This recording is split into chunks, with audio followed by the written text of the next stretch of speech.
우리 예수님께서 이 땅에 인간의 몸을 입고 오신 목적이 있습니다.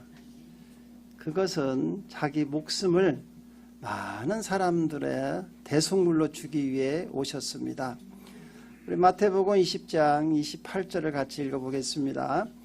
인자가 온 것은 섬김을 받으려 함이 아니라 도리어 섬기려 하고 자기 목숨을 많은 사람의 대속물로 주려 함이니라 그랬습니다. 우리 예수님께서는 오신 목적대로 우리의 모든 죄를 대속하시기 위해서 십자가에 못 박혀 돌아가셨습니다. 예수님께서 십자가에 못 박히신 시간은 오전 9시입니다. 우리 마가복음 15장 25절을 같이 읽어보겠습니다. 때가 제3시가 되어 십자가에 못 박으니라. 여기에서 우리가 알아야 할 것이 있습니다. 마태복음, 마가복음, 누가복음은 공관복음이라고 그래요. 그런데 거기에 나오는 시간들은 유대인의 시간입니다. 그러니까 현재 우리가 사용하고 있는 시간하고 달라요. 그래서 오늘 마가복음 15장 25절에도 예수님께서 제3시가 되어 십자가에 못 박으니라 그랬어요. 그래서 유대인의 시간에다가 6시간을 더해야 지금 우리가 사용하고 있는 시간하고 같습니다. 그래서 3시에다가 6시간을 더하면 오전 9시가 되는 것이죠. 그런데 또 요한복음은 현재 우리가 사용하고 있는 시간하고 똑같습니다. 또 요한복음을 읽을 때 시간이 나오면 또 6시간을 더하면 안 돼요. 아무 데나 막 더하는 게 아니고 알고 더해야지. 그래서 여러분들이 그걸 참고하시기 바랍니다. 그래서 오전 9시에 십자가에 달려서 오후 3시에 운명하십니다. 그래서 예수님께서는 약 6시간 동안 고통을 당하시면서 7말씀을 하셨어요. 십자가에서 7말씀을 하셨다 해서 그 말씀을 가상칠언이다 이렇게 이야기를 합니다. 그래서 오늘은 이 가상칠언 중 첫 번째 말씀입니다. 우리 누가복음 23장 34절을 다시 한번 읽어보겠습니다. 이에 이르시되 아버지 저들을 사하여 주옵소서 자기들이 하는 것을 알지 못함이니이다 하시더라. 아멘. 그래서 오늘부터는요 이제 사순절이 시작되기 때문에 여러분 사순절 계속해서 7주간을 예수님이 십자가에서 상해 위에서 말씀하신 7말씀을 한 말씀씩 우리가 상고하면서 그 말씀을 우리가 또 기억하고 그래서 은혜 받는 시간으로 올해는 정했습니다. 그래서 첫 번째로 이제 오늘 첫 번째 말씀을 우리가 상고해 볼 텐데요. 오늘 읽은 이 말씀은 뭐냐 하면 예수님께는 죄를 용서하는 사죄권이 있다는 거예요. 여러분 누가복음 5장에 보면 한 중풍병자를 사람들이 침상에 메고 예수님께로 나왔습니다. 그때 예수님께서 저희의 믿음을 보시고 이 사람에게 이렇게 이야기를 해요. 네 죄사함을 받았느니라. 우리 누가복음 5장 20절을 같이 읽어보겠습니다.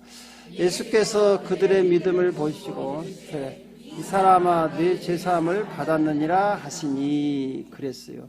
예수님께서 그 중풍병자에게 이야기를 하는 거예요. 네 죄사함을 받았다. 여러분 여기서 중풍병자는 오늘날 하나님을 믿지 않는 영적으로 죄인인 우리 이방인들을 가리킵니다. 하나님을 믿지 않았고 죄 중에 그래서 우리의 모든 중풍병자라는 게 여러분 몸의 기능이 제대로 작동하지 않는 것을 말하지 않습니까? 그래서 하나님을 떠난 인간은요 하나님께서 창조하신 대로 하나님을 알지 못하고 모든 것이 중풍병자와 같이 마비가 되어버렸어요. 죄를 지어도 마음이 마비가 되어버렸고 또 볼 수도 없고 몸이 비틀어져 가지고 우리 몸 안에는 죄의 가시들이 많이 있어서 나오는 것이 항상 부자연스럽고 너무나 고통스러운 가시돋친 말들이 많이 나오지 않습니까? 그런데 이러한 중풍병자가 예수님께 나왔다는 것이죠. 그래서요, 오늘 이 말씀을 우리가 잘 생각해 보면, 그런데 예수님께서 나오셨는데 그 중풍병자를요 고쳐주는 게 아니에요. 첫 번째 뭐라고? 네 죄사함을 받았다 그래요. 그래서 우리가 예수님께 나오는 것은요, 우리 육신의 질병도 고침을 받아야겠지만 가장 먼저 해야 할 것이 뭐냐? 죄사함을 받는 거예요. 왜냐하면 우리의 인간의 문제는 죄로부터 시작됐어요. 그래서 인간이 가장 그 근본적인 고통의 문제를 해결하려면 죄사함을 먼저 받아야 한다는 것이죠. 그런데 그 옆에 있던 서기관과 바리새인들이 예수님이 하는 행동을 보고는, 아니 하나님 외에는 죄를 용서할 수 있는 권세를 가진 사람이 없는데 감히 나사렛에서 온 청년 예수가 죄를 사한다? 이러면서 신성모독죄다 하면서 막 예수님께 덤벼드는 거예요. 누가복음 5장 21절을 같이 읽어보겠습니다. 서기관과 바리새인들이 생각하여 이르되 이 성성모독하는 자가 누구냐? 오직 하나님 외에 누가 능히 죄를 사하겠느냐? 그렇죠. 여러분, 우리 인간이 지는 모든 죄는 하나님께 지은 죄예요. 그렇지 않습니까? 그렇기 때문에 하나님께 용서를 받아야 돼요. 그러니까 오직 우리의 죄를 용서하실 분은 하나님이시거든요. 그런데 예수님께서 이렇게 말씀하셔요. 자기는 이 땅에서 죄를 사할 수 있는 권세가 있다는 거예요.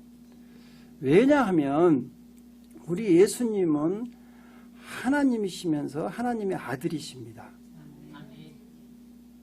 좀 헷갈리죠? 예. 그러면서 인간의 몸을 입고 오신 또 인간이세요. 예. 갈수록 더 헷갈려요. 그래서 우리 예수님은 하나님이신 신성이 있고 또 우리와 같이 인간이신 참 사람이세요. 그러니 우리하고 다른 게 있어요.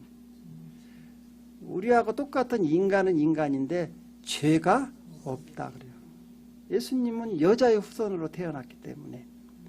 그래서 마태복음 16장 16절은 우리에게 이렇게 말씀하고 있습니다. 시몬 베드로가 대답하여 이르되 주는 그리스도시요 살아계신 하나님의 아들이신다 그랬어요. 예수님이 누구시냐? 우리를 구원하러 오신 그리스도시요 살아계신 하나님의 아들이시다. 그러니까 예수님은 곧 하나님이시라는 것이죠. 하나님이시니까 죄를 사할 수 있는 권세가 있다는 거예요. 그래서 예수님께서 그 서기관과 바리새인들에게 이렇게 되물어요. 이 사람들아, 여기 중풍병자에게 죄를 사하노라 하는 것과 일어나 걸어가라 하는 것이 어떤 것이 쉽겠느냐 이렇게 질문을 해요. 여러분 같으면 어떤 게 쉽겠어요? 그런 능력 있어요? 이제 우리 교회 이제 중풍병자도 다 몰려오게 생겼네 이제. 우리는요 죄를 사하느라 얼마나 쉬워요? 중풍병자 보고 일어나 걸어가라고는 안 되잖아. 그죠?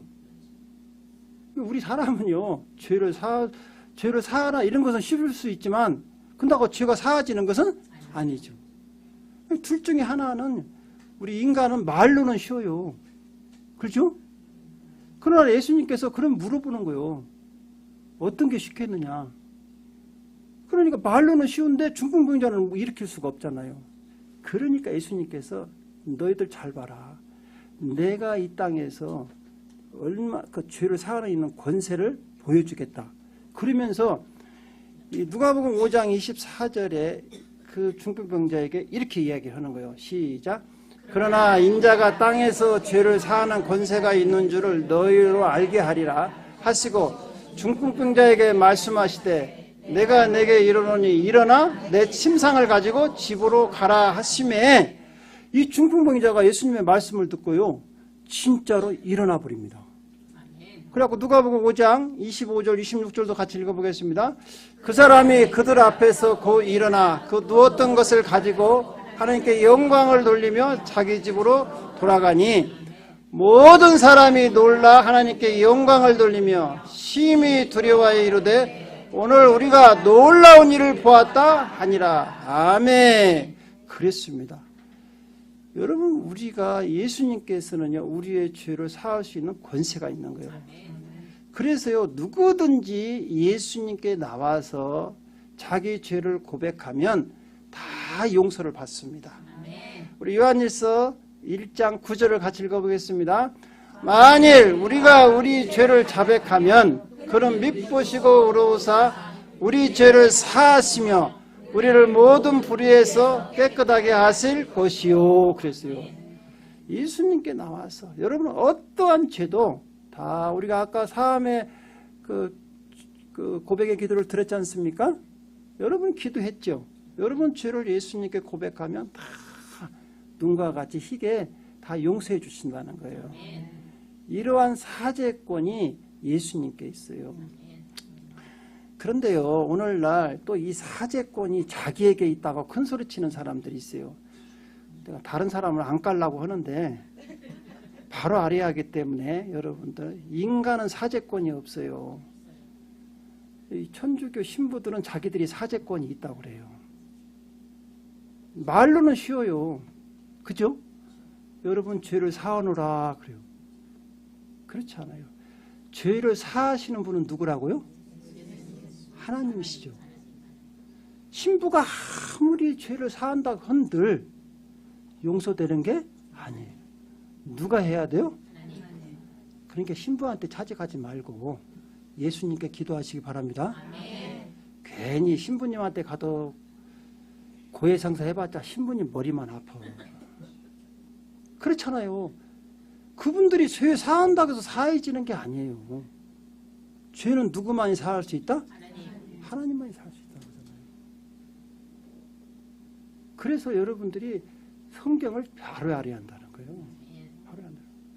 자, 두 번째로는 예수님은 하나님과 우리 인간 사이에 유일하신 중보자입니다. 우리 디모데전서 2장 5절을 같이 읽어보겠습니다. 하나님은 한 분이시요 또 하나님과 사람 사이의 중보자도 한 분이시니 그 사람이신 그리스도 예수라. 네, 여러분 중보자란 뜻은 뭐냐 하면 일반적으로 적대적인 관계의 둘 사이에서 일을 주선하는 사람을 갖다 중보자라고 그래요. 이건 사전적인 의미입니다. 그러나 우리 예수님에게 이런 중보자라고 사용하는 이유는 하나님과 인간이 죄로 인해서 적대적인 관계잖아요. 그 깨어진 관계를 회복시켜주기 위해서 우리에게 화목제물로 오신 예수가 십자가에서 못 박혀 돌아가셨기 때문에 하나님과 우리 인간 사이의 유일하신 중보자는 예수 그리스도라는 거예요. 사람이 될 수가 없어요. 그래서 오늘 본문에 우리가 읽은 말씀 중에서도요, 우리 예수님께서 십자가에서 죄인들을 위해서 중보하고 계시는 거예요. 우리 누가복음 23장 34절을 다시 한번 읽어보겠습니다. 이에 예수께서 이르시되 아버지 저들을 사하여 주옵소서 자기들이 하는 것을 알지 못함이시다 하시더라. 그랬죠. 예, 우리를 대신해서 예수님께서 하나님께 기도해서 우리 죄를 용서받게 하는 것이죠.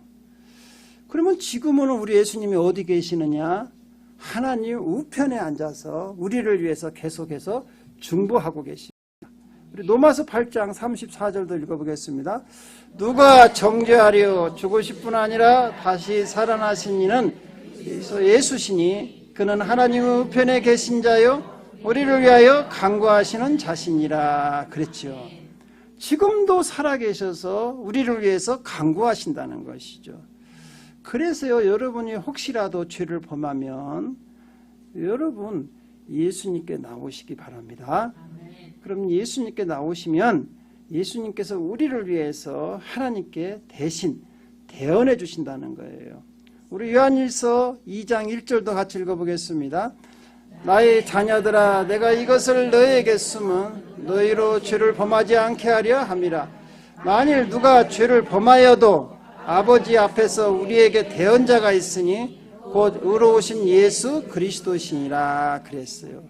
예수님께서 우리를 대신해서 기도해 주신다는 거예요. 그래서요, 죄가 있는 사람은요, 중보자가 될 수가 없어요. 그래서 우리는 중보 기도를 할 수가 없습니다. 또 이 얘기를 해야 하네요. 천주교는 자꾸 또 성모 마리아한테 가서 또 중보 기도를 하라고 그래요. 될 수가 있어요, 없어요? 없어요. 예수만이 중보 기도자래요. 여러분도 중보 기도를 할 수가 없어요. 오늘날 교회에서 이 용어를 잘못 쓰고 있어요. 많은 교회에서 우리가 중보 기도 합시다. 여러분, 중보 기도는 예수님만이 할 수 있다니까요. 중보 기도라는 단어를 쓰면은 안 됩니다. 디모전서 2장 5절에 그랬잖아요. 유일하신 중보자는 예수 그리스도라. 그럼 우리는 다른 사람을 위해서 기도할 때는요, 도고 기도라고 해야 돼요. 도고 기도. 우리 디모데전서 2장 1절을 같이 읽어보겠습니다. 그러므로 내가 첫째로 권하노니 모든 사람을 위하여 간구와 기도와 도구와 감사를 하되. 그래서 여기 도구라는 뜻이 뭐냐 하면 이웃을 위해서 간구하는 걸 도구 기도라고 그래요. 중보 기도를 도구 기도로 바꿔야 돼요. 할렐루야. 아멘. 신학적 용어가 잘못됐어요. 그런데 우리는 막 자기가 예수님처럼 다른 사람을 위해서 기도할 수 있다고 그런 착각을 하고 있는 거예요. 그래서 큰 교회들도요, 이런 걸 용어를 막 자기 마음대로 해요. 이거 굉장히 위험한 거죠. 어떤 기도를 해야 한다고요? 도구기도. 그래서 우리 교회 주보에도 도구기도라고 쓴 거예요.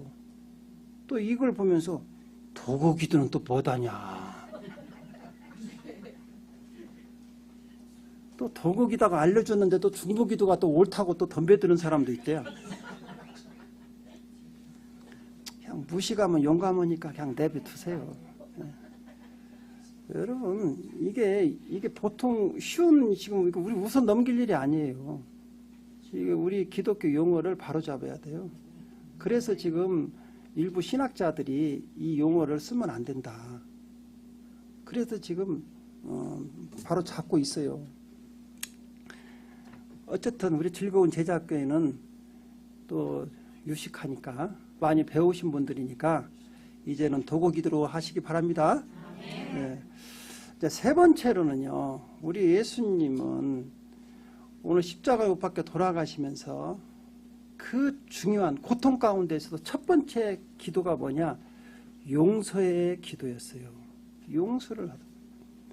그러면서 주님께서도 우리들에게 이렇게 말씀하셔.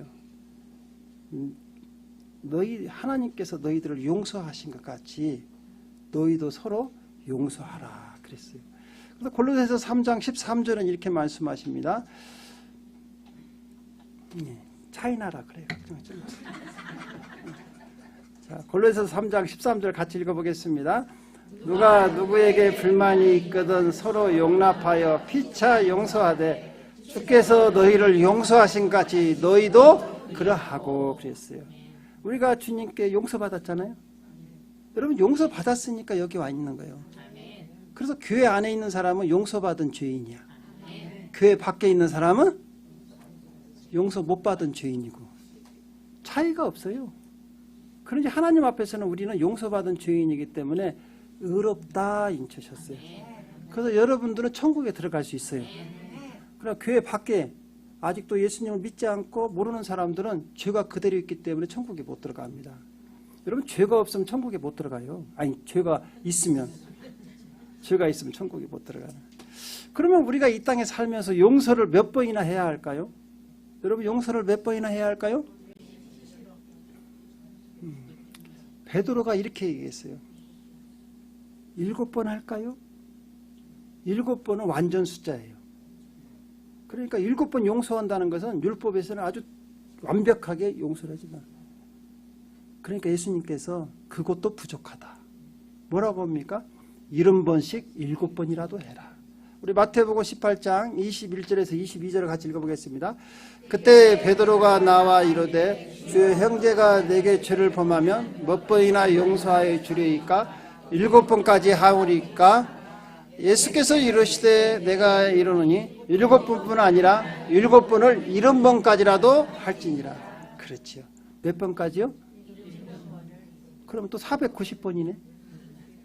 그 뜻은 뭐냐 하면 계속해서 누가 잘못했다고 하면 용서해 주라는 것이죠.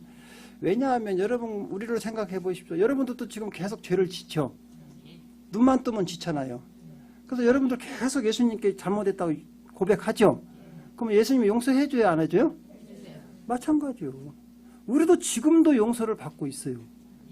그렇기 때문에 너희들이 지금도 용서를 받는 것 같이 다른 사람도 여러분들에게 잘못을 해서 와서 회개를 하면 용서해 줘야 한다는 것이죠.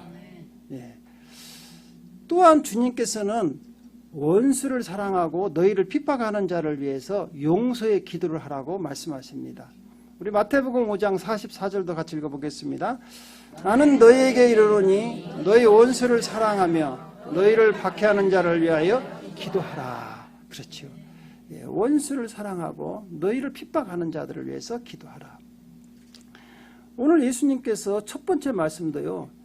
자기를 십자가에 못 박는 하나님의 아들을 그리스도를 십자가에 못 박는 사람들을 위해서 용서의 기도가 오늘 첫 번째 말씀이에요. 우리 누가복음 13장 34절을 다시 한번 읽어볼까요? 예수께서 아버지 저들을 사하여 주옵소서 자기들이 하는 것을 알지 못함이다 하시더라 그랬어요. 여기서 보십시오. 십자가 못 박혀 돌아가 자기를 십자가에 못 박는 그런 악한 사람들을 위해서 용서를 기도하고 있는 것이 우리 예수님의 첫 번째 말씀입니다. 여러분 사도행전 7장에 보면 초대교회 7집사들이 나오죠. 그 중에서 스데반 집사님 얘기가 나옵니다. 이 스데반 집사님은 초대교회 7명 중에서 한 사람으로서 그분은 믿음과 성령이 충만했어요. 우리 사도행전 6장 5절을 같이 읽어보겠습니다. 온 무리가 이 말을 기뻐하여 믿음과 성령이 충만한 사람 스데반과 또 빌립과 브루고로와 니가노와 디몬과 바베나와 유대교에 입교했던 안디옥 사람 니골라를 택하여. 예, 여러분 초대교회에서는 이제 성도들이 많아지니까 성도들을 이제 돌볼 수 있는 집사님들을 세우는데 7명을 세웠습니다. 7명의 기준이 뭐냐? 믿음과 성령이 충만한 사람들. 그래서 오늘날 교회 직분을 세울 때요, 뭘 봐야 하느냐? 인물을 보면 안 돼요. 학식을 보면 안 돼요. 또 재력을 보면 안 돼요. 뭘 봐야 한다고요? 믿음과 성령이 충만한 거예요. 그래서 이런 분들이 이렇게 얘기하면 안 돼요. 목사님, 내가 교회를 다닌 지가 얼마인데 나 집사도 안 시켜줘요? 믿음이 없어. 집사를 시켜주려고 했는데. 또 성령이 충만하지 않아.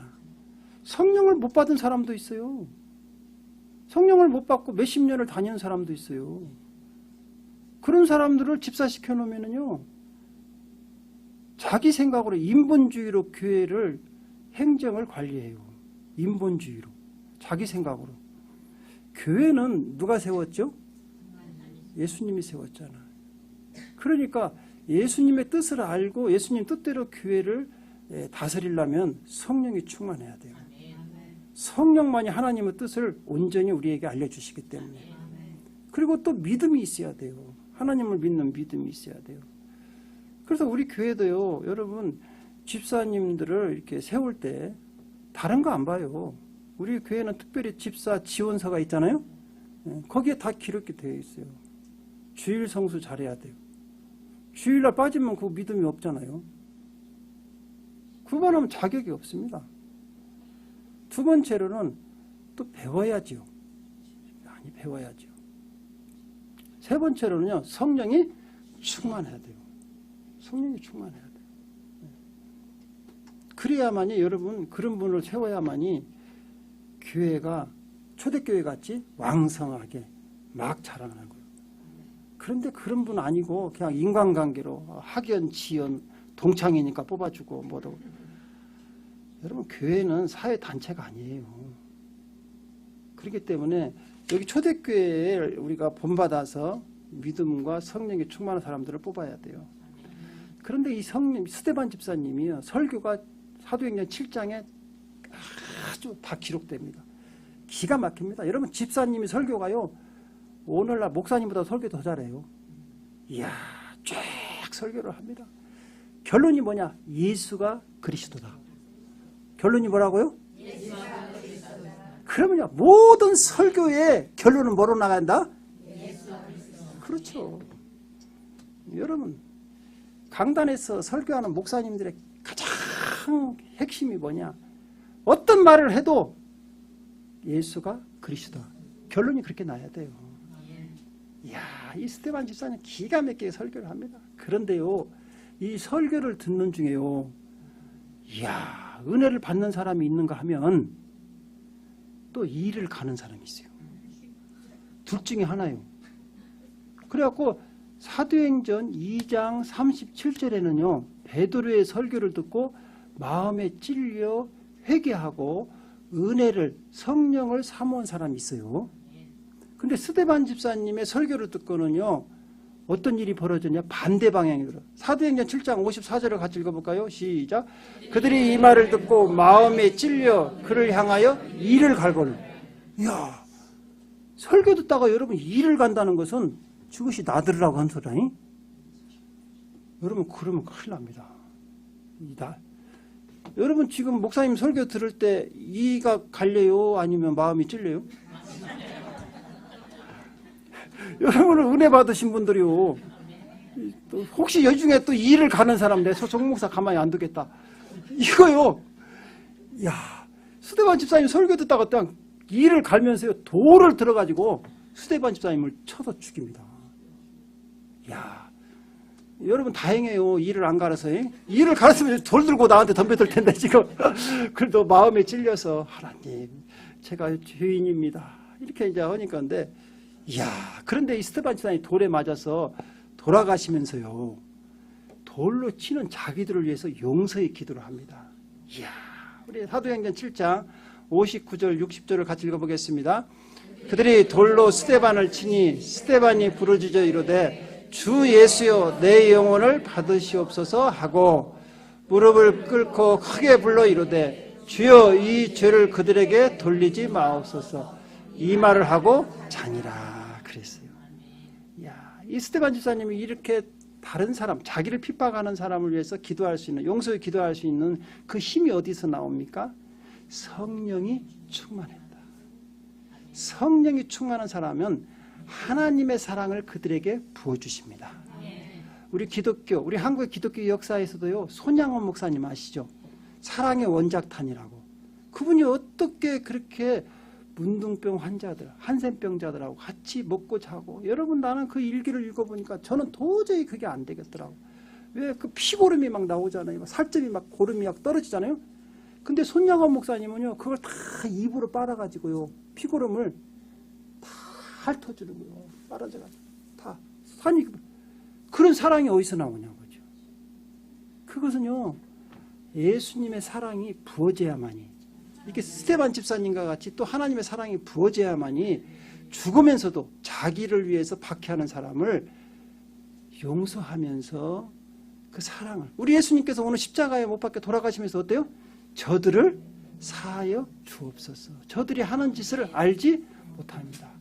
여러분, 이처럼 주님의 사랑이 여러분에게도 저에게도 이 사순절에 부어지기를 주님의 이름으로 축원드립니다. 아멘. 기도하겠습니다.